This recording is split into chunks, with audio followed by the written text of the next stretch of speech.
Hello friends, today we are here to talk about censorship. We need to understand the reasons of censorship and also the need for censorship. But we must also evaluate how far are we censored?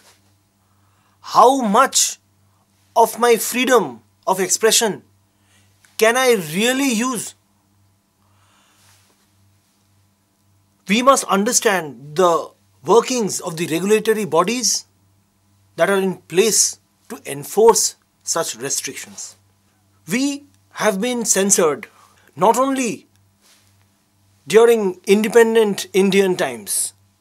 We have been restricted by the British government historically from time to time. For example, the Vernacular Press Act of 1878, where each content for newspapers had to be scrutinized by government officials before they were printed. So, we had our battles against oppressive colonial forces who restricted our expressive voices. But now, we are restricted by our own government reasonably for our own protection. Now, what is the degree of freedom that the media enjoys in India? Our freedom of expression is based on Article 19(1)(a) of the Constitution that guarantees us the freedom of speech and expression. Using this freedom, we individuals express ourselves. So, we must be thankful for the right that was gifted to us by the Constitution of India that came into place in 1950, 26 January, Republic Day. So, what are these regulatory bodies and why are they there? With the advent of technology, with the expansion of the media, with the coming of the age of communication, it is important that restrictions, or rather responsibilities and directives are there in place so that we may express ourselves harmlessly, so that the media cannot deviate from the government stance, from the social stance, from the opinion of the people, so that the media does not opinionate and showcase facts. There must be regulatory bodies who monitor this, because the media is not an individual. Even though the media is using the right of an individual to express themselves, the media is not an individual. The media is a body. It is the fourth estate, and it must play that pivotal role. So, the bodies that are there in place to monitor the positive development and the positive outcomes of the advent of this technology are the CBFC, the Central Board of Film Certification, also known as the Censor Board. This is a censor board certificate. You see, and it has been judged that it is for universal viewing. The content that was given to the censor board for scrutiny was scrutinized by the censor board. The content of the film was evaluated, and then the censor board has granted that this content against which this certificate has been given is up for universal viewing, which is depicted by this U sign here on the certificate.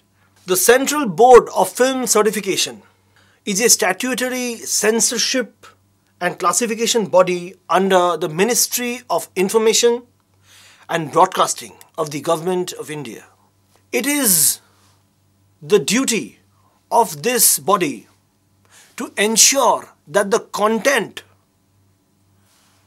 that is held for public viewing, that has been built for the exhibition in front of the masses, is evaluated so that the content that is violent does not end up before the eyes of a small child who would be affected by the showcase of violence if it is exhibited in front of him.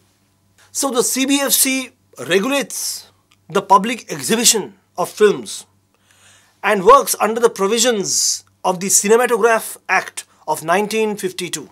So the censor board ensures that each and every television show, all films that are going to be exhibited to the public, to the masses, are evaluated beforehand and checked such that there is no such content that hurts a person's sentiment or hurts a person by showing something which is not meant for him.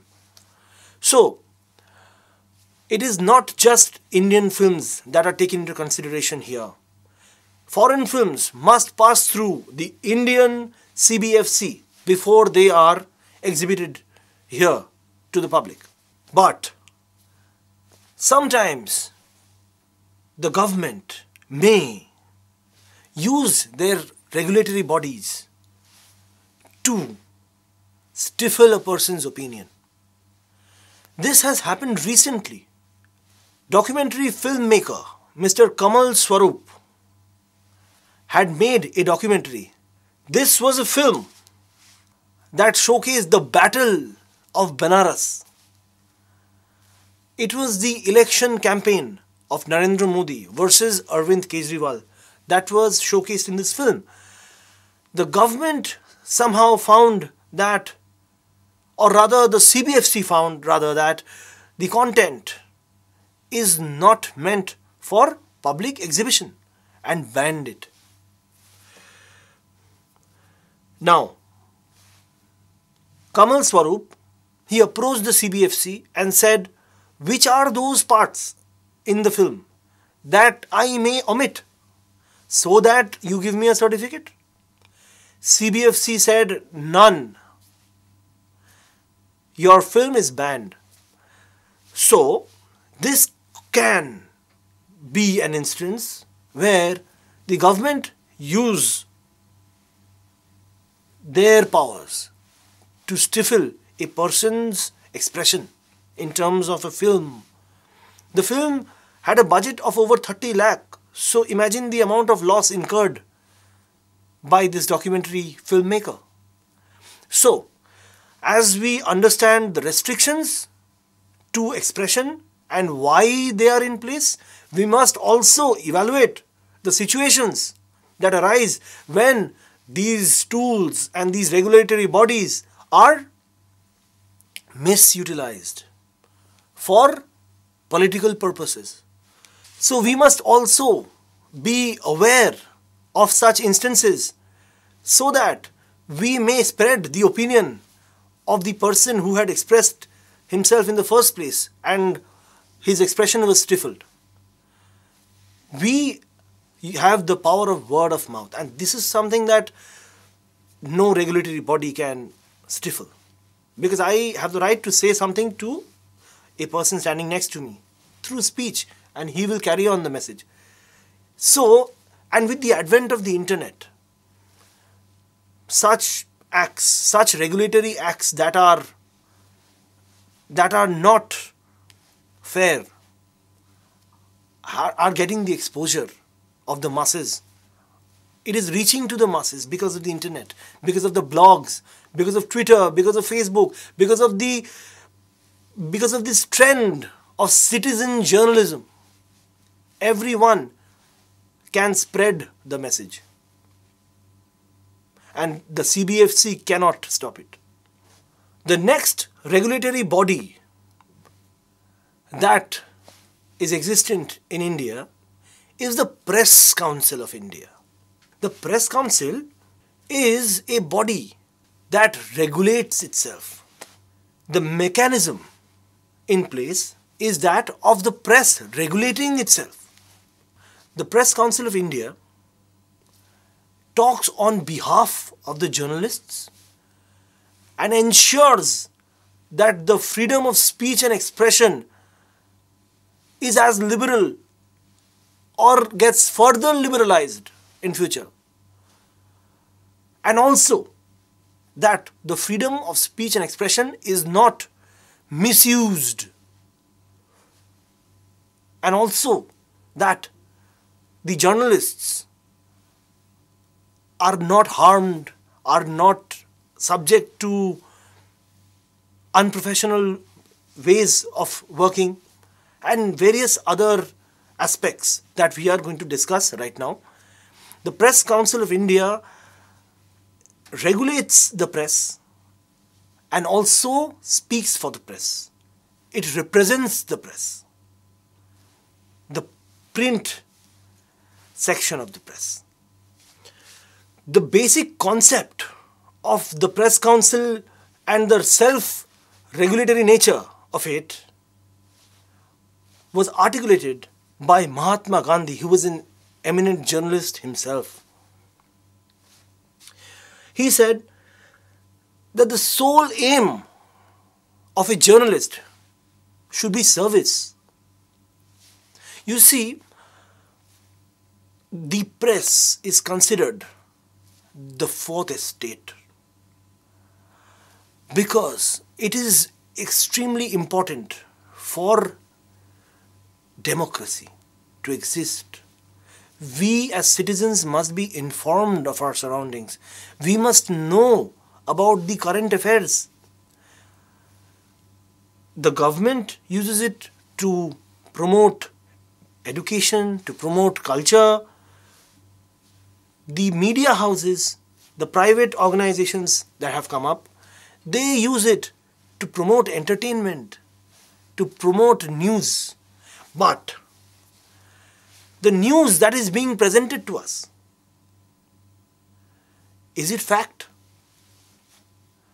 Are we sure that each and every word said by a journalist is the truth? How will we know whether a certain journalist is being true or being partial?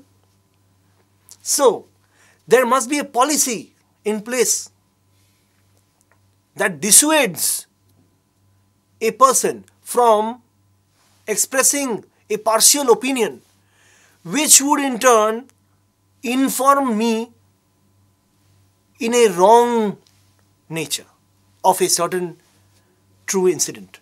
So, I have to be careful as a listener who has access to the media, and more importantly, the media house should be regulated such that they provide me with the current and with the crisp and with the correct information. So, the Press Council has got a very large responsibility of making sure that all the print media adheres to the ethics of journalism. The code of ethics are common for all media houses. Some adhere more to them, some do not adhere much. So, there must be the Press Council to monitor that the ones who are not adhering to the press ethics, to the journalistic ethics, are warned against doing so, are exposed to the people so that the people do not trust. So the Press Council is a quasi-judicial body that came into existence on the 4th of July 1966. The Act of 1965 provided that the council shall consist of a chairman and 25 other members. Of the 25 members, 3 were to represent the 2 houses of parliament. 13 were to be from amongst working journalists, of whom not less than 6 should be editors. And the rest of the people should be coming from the background of education, culture, science, law, literature. The next regulatory body of the government is the TRAI, which stands for the Telecom Regulatory Authority of India. It was established with effect from the 20th of February 1997 by an Act of Parliament called the Telecom Regulatory Authority of India Act of 1997 to regulate telecom services. TRAI consists of a chairperson, 2 whole-time members and 2 part-time members. The mission of TRAI is to create and nurture such conditions in India that ensures the growth of the telecommunications sector. The telecommunications sector is an integral sector for India. With the advent of more and more service providers with competitiveness, there must be a body that regulates the rates for the people.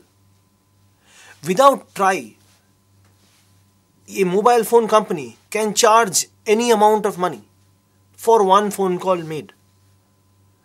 It could become so expensive that you may not be able to call your loved one in a time of need. The only sense of competitiveness is in regards to the service provided by the service providers. So, the main objective of TRAI is to form a transparent and fair policy that encourages fair competition. Next we have the Broadcasting Bill and the BRAI. The Broadcasting Bill was passed in 1997 and brought into existence the Broadcasting Regulatory Authority of India. Its purpose is to facilitate and regulate the broadcasting services in India. It consists of a chairperson and 11 part-time members. The functions of BRAI are to carry out frequency planning of frequencies or band frequencies assigned to it, to grant licenses for broadcasting services, to ensure that a wide range of broadcasting services are available throughout India, to ensure services of high quality and offer wide range of programs, to determine the program code and standard, to take necessary action for violation of that code, to set technical standards that must be adhered to, and thus we get a reasonably good quality of reception. BRAI can grant licenses for terrestrial radio broadcasting, terrestrial television broadcasting, satellite radio broadcasting, satellite television broadcasting, direct-to-home broadcasting, local delivery services, and other such services that might come up in future. Now, without the existence of BRAI, earlier, the viewers used to be taken for a ride by the cable TV operators who used to charge rates at will. There was no fixed rate for viewing. A service provider here in central Calcutta used to charge a different rate from the service provider in South Kolkata. So, when BRAI came into existence, all such intricate problems which were being faced by the viewers were solved. So, it is safe to say that with the birth of BRAI, broadcasting in India has been revolutionized. And today there are so many TV channels to choose from, HD quality and fixed rates, so that we, the viewers, aren't fleeced. To conclude, I would like to say that expression is our idea taking form. Expression is our knowledge being given shape. And when combined with technology, can be sent out to the masses, can be shared with the masses. So, we must be responsible as well as enjoy our liberty. So, the government acts as a parent here and ensures that the expression of one child does not harm her other children. So, the regulatory bodies have been conceived with the purpose of ensuring the safety of all citizens of India, the safety and the progress of India as a nation, and also so that our freedom to express ourselves is also not marginalized. We have that liberty, but we need a guide, and thus the government has put in place these tools to guide us. And it is extremely sad a case when these tools are misutilized, but at the end, we citizens of India will find a way to come out victorious and to uphold our liberty and pass it down to the next generation. Thank you.